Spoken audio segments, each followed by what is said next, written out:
Assalamualaikum warahmatullahi wabarakatuh. Perkenalkan, nama saya Najah Fadila Rifani Putri. Saya akan menjelaskan tentang 4 kriteria kebenaran dalam ilmu komunikasi. Sebelumnya, pengertian kebenaran itu sendiri merupakan suatu hubungan tertentu antara suatu kepercayaan dan suatu fakta atau beberapa fakta di luar kepercayaan. Maka bila kepercayaan tidak ada hubungannya dengan fakta, maka kepercayaan itu salah. Dalam perkembangan filsafat sendiri, teori kebenaran sudah dimulai sejak Plato, lalu diteruskan hingga ke Aristoteles dan terus berkembang dengan mendapatkan penyempurnaan untuk menentukan apakah suatu pengetahuan memiliki nilai kebenaran atau tidak tergantung dari cara memperolehnya. Misal, apakah kebenaran itu melalui akal pikiran atau penginderaan. Tingkatan bentuk kebenaran sendiri memiliki kriteria atau teori untuk dapat disebut kebenaran.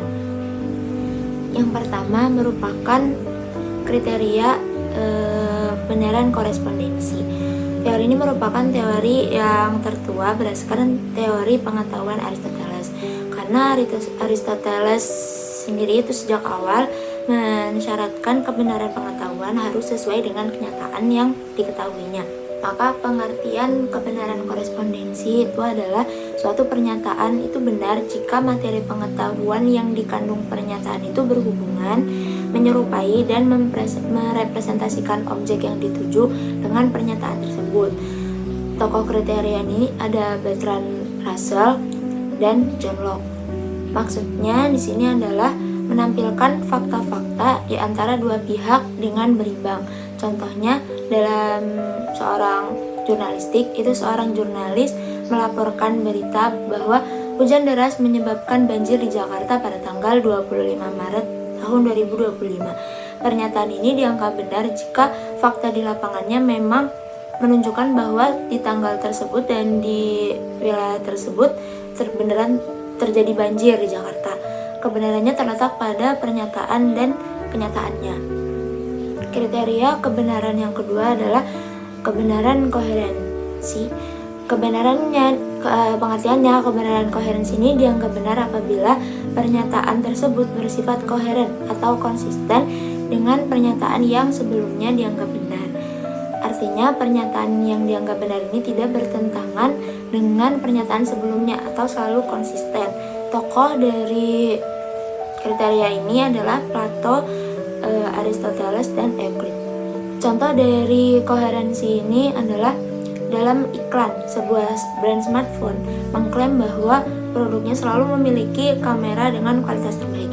Jika dalam setiap seri terbaru mereka yang dimunculkan itu selalu menghadirkan inovasi kamera yang lebih canggih dan mendapat pengakuan dari pakar teknologi, maka klaim tersebut benar adanya karena konsisten dengan pernyataan sebelumnya.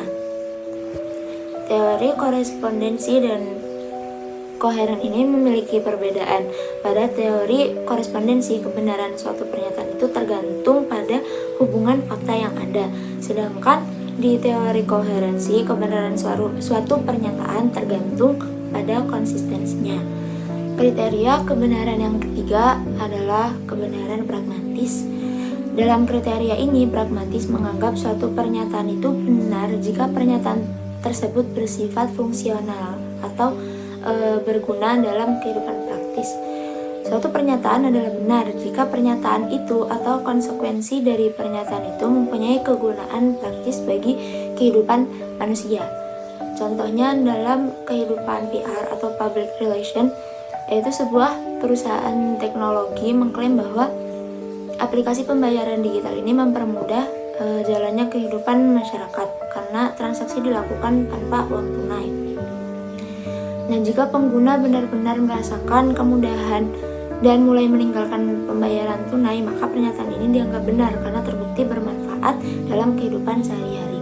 Lalu ada yang keempat, yaitu kebenaran metafisik, yaitu kebenaran yang harus diterima dan tidak dapat dibuktikan secara empiris. Contohnya dalam komunikasi massa. Saat terjadi bencana, pemerintah sering mengajak masyarakat untuk berdoa bersama agar keadaan segera membaik. Doa ini nggak bisa dibuktikan secara ilmiah untuk membawa perubahan, tapi dipercaya sebagai bagian dari spiritualitas yang memberikan ketenangan dan harapan. Selanjutnya saya akan menjelaskan bagaimana relasi 4 kriteria kebenaran yang sudah saya jelaskan tadi dengan Pancasila untuk mencapai kondisi harmoni. Saya akan menjelaskan dari 4 poin kriteria kebenaran, yaitu korespondensi, koherensi, pragmatis, dan metafisika. Nah, poin yang pertama itu korespondensi. Di korespondensi kita bisa menerapkan Pancasila itu dalam realitas sosial, bukan hanya sekedar teori. Contohnya, media dan komunikasi harus berbasis faktual agar tidak terjadi hoax yang memecah belah persatuan. Yang kedua, relasi kebenaran koherensi dengan prinsip Pancasila agar dilaksanakan secara konsisten dalam kebijakan dan komunikasi. Contohnya, Pancasila bersifat konsisten dan saling berhubungan, di mana sila pertama hingga sila kelima itu membentuk satuan nilai yang tidak boleh bertentangan satu dengan lainnya. Dalam komunikasi publik, pesan itu harus disampaikan sejalan dengan nilai-nilai kebangsaan agar menciptakan stabilitas sosial. Dalam kebenaran pragmatis, maka Pancasila itu harus memberikan manfaat yang nyata bagi masyarakatnya.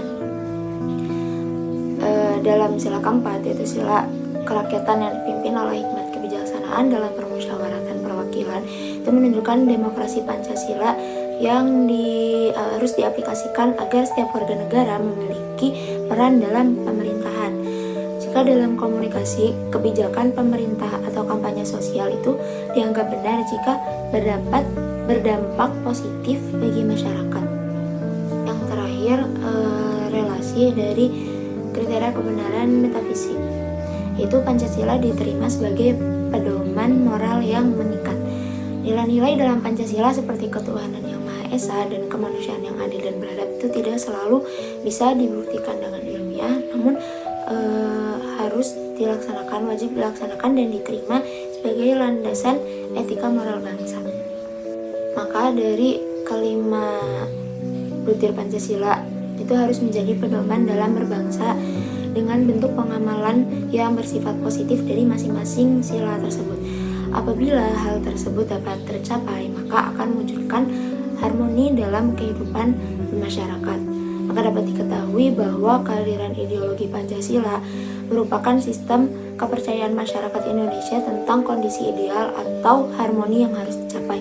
Itulah mengapa pentingnya mengetahui korelasi dari teori kebenaran dengan ideologi Pancasila, karena ideologi Pancasila merupakan bagian dari kebenaran ilmu komunikasi tersendiri. Terima kasih. Saya minta maaf apabila terdapat kesalahan. Wassalamualaikum warahmatullahi wabarakatuh.